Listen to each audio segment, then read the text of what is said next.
Padahal kan kita ngerasanya karena oh ya udahlah ini soalnya capek nih habis kerja duduknya lama misalnya gitu ya. Apalagi Mhm. kalau sekarang kan oh duduk di depan layar seperti ini bisa berjam-jam gitu. Mmm, mhm. Nah, padahal bisa jadi itu karena stres gitu. Jadi itu gejala yang tersembunyi sebenarnya Oh, gitu.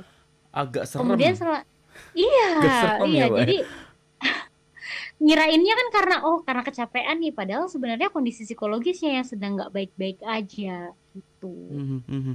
Berarti dampaknya yang mungkin paling terjadi sampai yang terberat itu apa, Mbak, dari stres ini? Padahal, cuma karena, bukan berarti mengecilkan ya, Mbak, ya, tapi pasca liburan, dampak yang mungkin bisa terjadi ketika seorang mengalami stres pasca liburan ini apa sih, Mbak, yang paling dari yang paling ringan sampai yang paling membahayakan mungkin?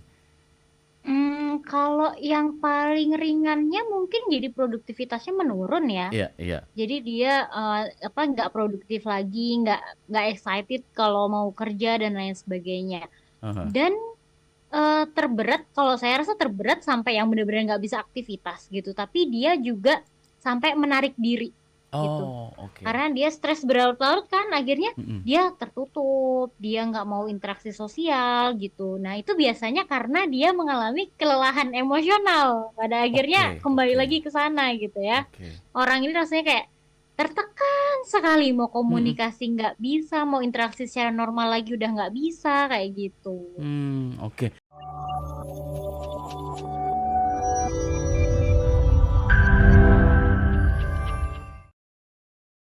Ya, malas-malesan, cemas, kemudian aduh masih kebayang-bayang nikmatnya liburan, nikmatnya di pantai, di gunung, atau staycation di hotel misalnya ya. Nah, ini kalau tidak dikelola bisa berbahaya sahabat Sonora. Meskipun periodenya tidak terlalu lama, tapi ternyata ada juga nih yang lama ya. Mbak Syafira tadi mengatakan kalau lebih dari 2 minggu, hati-hati. Ini adalah tanda-tanda Anda butuh sentuhan profesional, bantuan profesional untuk mencari solusi atau menyelesaikannya. Nah, gejalanya, kalau kita bicara gejala nih, Mbak, apa saja yang kemudian perlu diwaspadai dan yang sering terjadi itu apa saja, Mbak, yang dirasakan oleh yang mengalami stres pasca liburan ini, Mbak Safira? Oke. Em, Sebenarnya kita kenali itu dari berbagai gejala ya. Jadi yang pertama tentunya gejala fisik ya. Kita Hmm, melihat, kemudian juga perubahan suasana hati atau gejala emosionalnya, kemudian juga terkait dengan motivasinya, motivasinya turun gitu, dan juga biasanya konsentrasinya terganggu.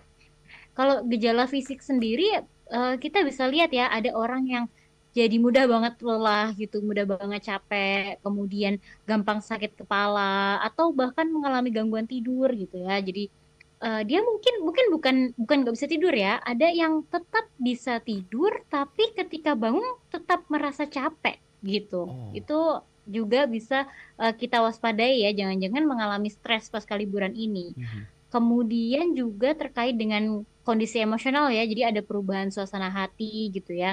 Biasanya jadi lebih sensitif gitu, lebih mudah marah, kemudian juga gampang cemas seperti itu. Itu udah tanda-tanda banget nih kalau misalnya sedang merasa stres. Mhm. Kemudian terkait motivasinya, tentunya motivasinya menurun ya. Biasanya motivasinya menurun, dia tidak apa ya, tidak semangat gitu, atau bahkan yang awalnya kayak oh excited banget nih buat kerja, tapi kemudian kayak kehilangan semangat buat kerja, kayak malas-malesan mau masuknya, Mhm. bahkan kayak makan aja tuh bisa jadi Oh iya. jadi males makan kayak Oh, gitu. Untuk hal-hal yang menyenangkan lainnya juga bahkan bisa menurun gitu. Kemudian terkait dengan konsentrasi juga ya, biasanya orang-orang yang mengalami stres pada akhirnya sulit fokus gitu. Kemudian juga dia jadi mudah lupa, ingatannya menurun gitu ya.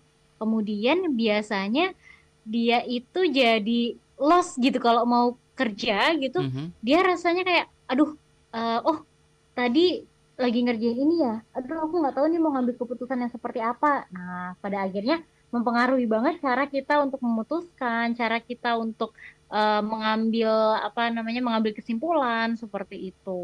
Nah, itu Oke. gejala-gejala yang benar-benar bisa tampak nih, meskipun di samping itu ada gejala-gejala yang tersembunyi juga, gitu Oh, Mas. yang tidak bisa diekspresikan, yang tidak terlihat tapi dirasakan oleh yang mengalaminya berarti Mbak Syafira ya? Oke.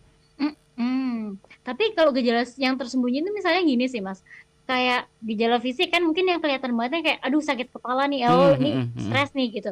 Tapi biasanya Mhm. itu bahkan berdampak pada misalnya mual gitu, Oh. mual-mual. Kemudian ototnya tuh kayak tegang-tegang gitu ya, sakit di leher gitu, sakit di apa punggung gitu. Padahal kan kita ngerasanya karena oh ya udahlah ini soalnya capek nih habis kerja duduknya lama misalnya gitu ya. Apalagi Mhm. kalau sekarang kan oh duduk di depan layar seperti ini bisa berjam-jam gitu. Mhm mhm. Nah, padahal bisa jadi itu karena stres gitu. Jadi itu gejala yang tersembunyi sebenarnya Oh, gitu. agak Kemudian serem. setelah iya, Agak serem iya. ya, Mbak, Jadi ya?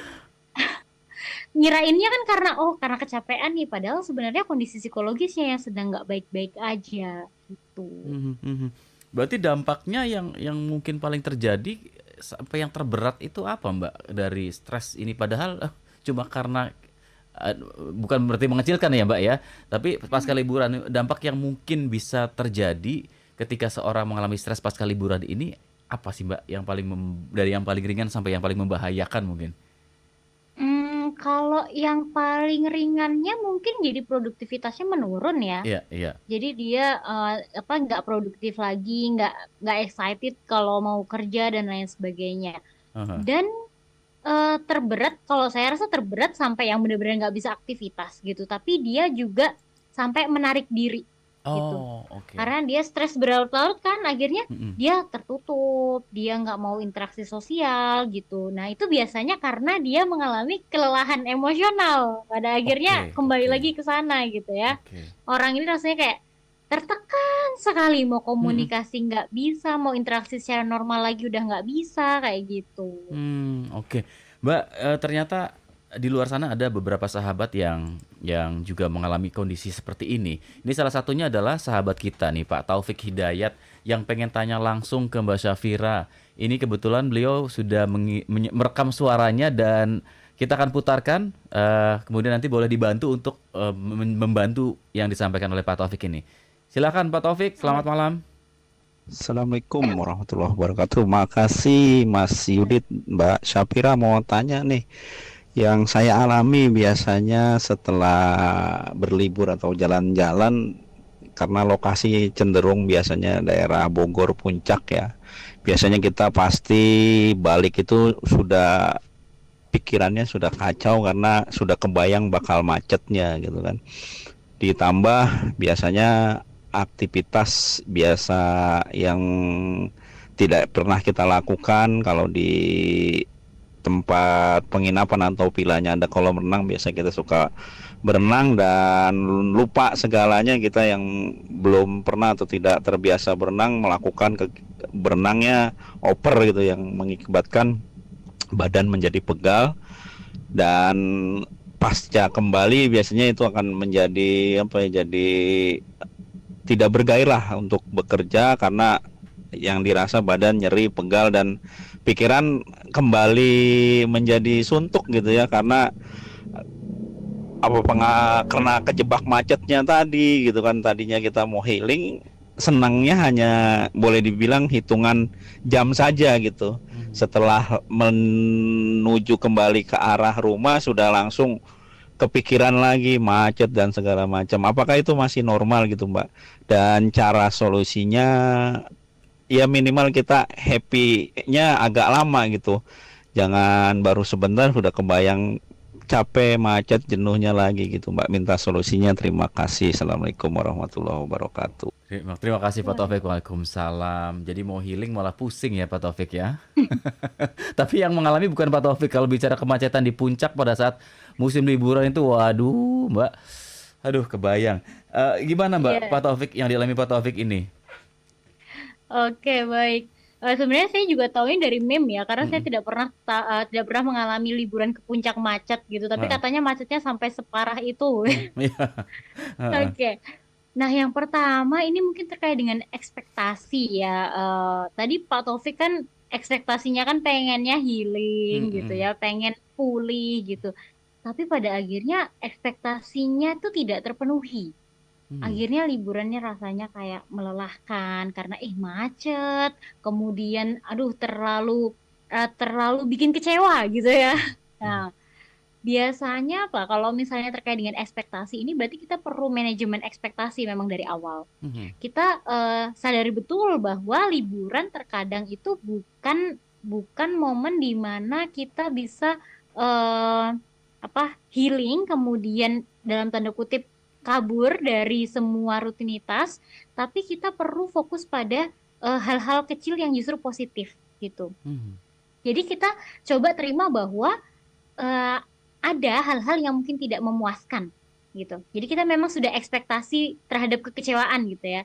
Oh, nanti ada yang nggak memuaskan, tapi ada juga hal yang memuaskan. Misalnya, oke di kemacetan, tapi kan di dalam mobil bersama keluarga bisa ngobrol lebih lama gitu dan lainnya gitu. Jadi hal-hal kecil yang positif itu yang perlu kita lebih fokuskan dibandingkan kecapek-capeknya itu. Kalau Mmm. ditanya sulit atau enggak, pasti sulit banget ya. Karena kan kita punya ekspektasi tadi itu. Nah, tapi balik lagi, ketika kita sudah bisa manajemen ekspektasi, gitu ya. Ini kalau nggak salah katanya Mary Jane ya, Mhm yang mhm. saya selalu ingat gitu. Jadi kita harus ekspektasi terhadap kegagalan supaya kita tidak terlalu jatuh dalam kekecewaan gitu. Mmm, oke. Kemudian juga bisa karena burnout juga bisa sih. Karena kan kadang ada liburan yang nggak benar-benar menyegarkan gitu ya. Kadang liburan dengan segala segala kelelahan selama liburan itu juga bahkan bisa memperburuk kondisi mental gitu. Mhm. Dan akhirnya makin lelah, makin tidak termotivasi lagi kembali bekerja. Orang kerja mau liburan, liburan sendiri itu aja hal yang melelahkan. Kadang kan seperti itu ya. Mhm mhm. Nah, pada akhirnya kita perlu coba ciptakan rutinitas yang lebih sehat gitu ya. Jadi seimbang gitu antara aktivitas-aktivitasku tetap produktif meskipun liburan. Jadi tidak terlalu jauh antara yang bekerja dengan yang tidak bekerja. Ada atau liburan gitu Mhm. ya. Jadi kalau bangun misalnya bangun kalau muslim gitu ya bangun subuh ya udah tetap bangun subuh, tetap habis itu aktivitas, tetap habis itu mandi pagi juga, tetap keluar juga seperti itu. Jadi nggak benar-benar jomplang seperti itu.